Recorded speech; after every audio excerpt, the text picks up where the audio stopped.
On this episode of Tales of Cities, I've come to Heihe in northeast China's Heilongjiang province, an urban gem by the China-Russia border. Here, I'm going to take you on a journey through exotic natural and man-made landscapes while experiencing this bustling hub of trading commodities.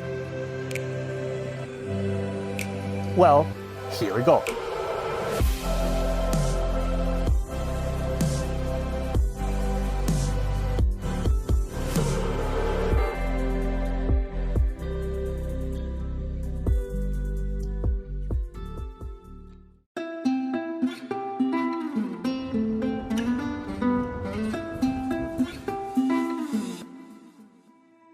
The city of Heihe and Russia's Blagoveyansk face each other right across the Heilongjiang River. It is so cool to sail on a boat along the river where I can have a perfect view of the charms of the two countries. It's a rainbow that crosses the border! Capitalizing on its geographic advantages, Heihe has lifted the China-Russia trade ties to a higher level, enjoying rapid cross-border e-commerce growth while enriching people's online and offline shopping experience. In order to prepare a meal for my next stop, which I'm not going to spoil for you until we get there, I've come to this huge store that sells imported Russian food and snacks. Let's see what we can get to cook to fill our stomachs.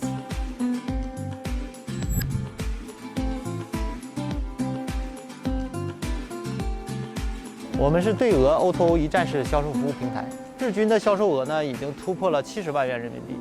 每天呢，我们基本上销售在11万件俄罗斯产品左右。那这个多少钱？你好，这是大马哈须鱼，这120一斤。这个适合做烧烤吗？可以，直接吃也可以，肉质特别鲜嫩。欢迎新进直播间的宝宝，进来宝宝给主播点点关注，欢迎大家去下单哦。 The platform has also jumped on the bandwagon to participate on live commerce.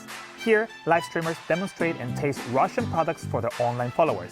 通过互联网，我能极大的压缩产品的这个节点数量。可能以前卖俄罗斯产品，它是3、4、5手之后再卖，所以价格非常高。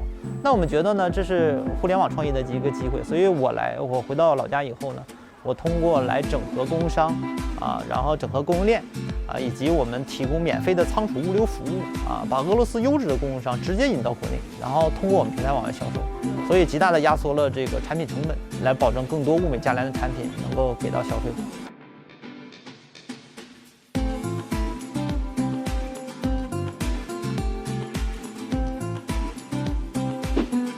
So I got fish, I got meat, and I got kind of different sausages. I think I've got all the ingredients for a special dinner tonight.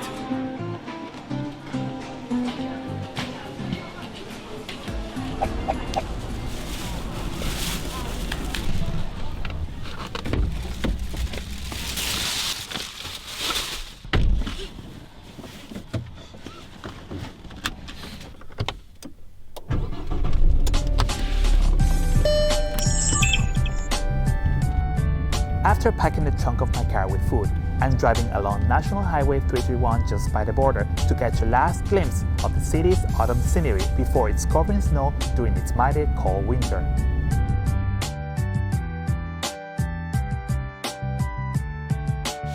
I'm by no means a good chef, but it's time to turn my groceries into special picnic.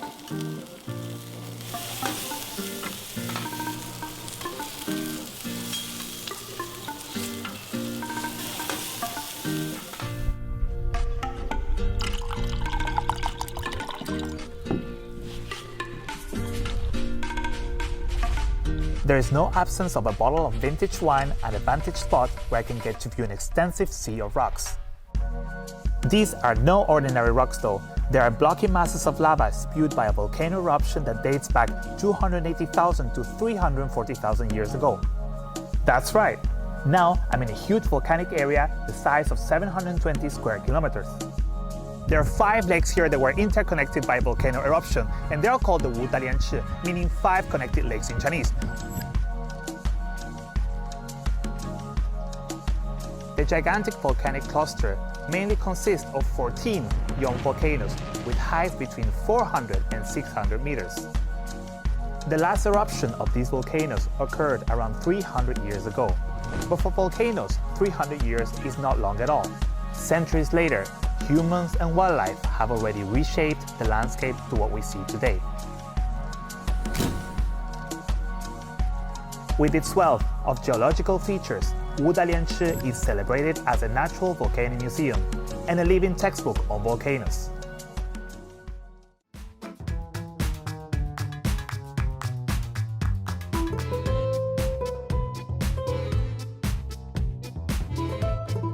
As China opens its door wider to the world, Heihe and its Russian neighbor Blagovyansk have seen more vibrant people-to-people and cultural exchanges. One type of artwork has made its way to Russian art galleries thanks to the passion of Tao Dandan, who has been bonding her life with birch bark culture since she was a little girl. 桦树皮文化呢，是我国北方狩猎民族的传统民间手工艺，是我们国家非常重要的非物质文化遗产之一。桦树皮画呢，就是从最早的、最传统的制作工艺，像粘贴呀、镶嵌这种，转变到现在这种桦树皮自然纹理画，就是利用整张的白桦树皮的天然的纹理和结疤，经过熏疗、烫化刻，然后利用这种天然的美稍作加工。 做的那种天人合一的那种感觉。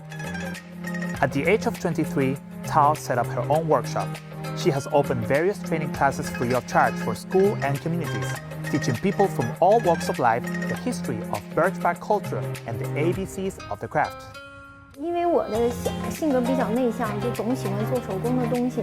后来我就越来越觉得桦树皮这个材料，可塑性非常强。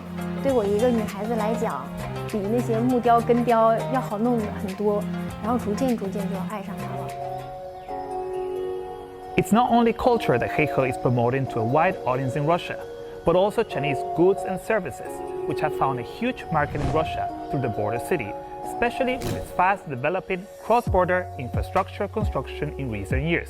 Established in 2019, the China Heilongjiang Pilot Free Trade Zone is undertaking more market-oriented reforms to reinvigorate the country's northeastern region and deepen trade ties with partners participating in the Belt and Road Initiative.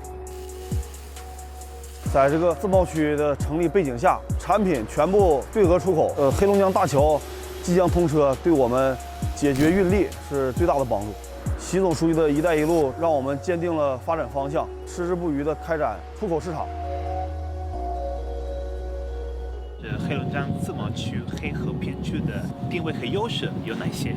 黑河自贸片区啊，我们自己有一个口号，叫“中国最北自贸片区”。我们要打造跟俄方共同打造跨境的产业集群。我们还依托黑龙江大桥这样的基础设施打造口岸物流枢纽。 After talking with so many enlightening people in Heihe, I have decided to end my journey here with delicious local food, of course.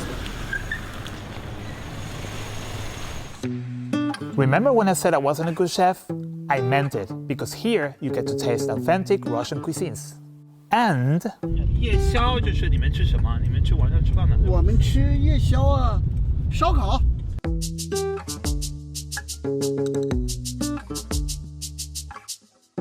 你喜欢吃？我喜欢吃，我都能吃啊。多少钱？我给你算。15，你看看给多少算多少。就给20就行。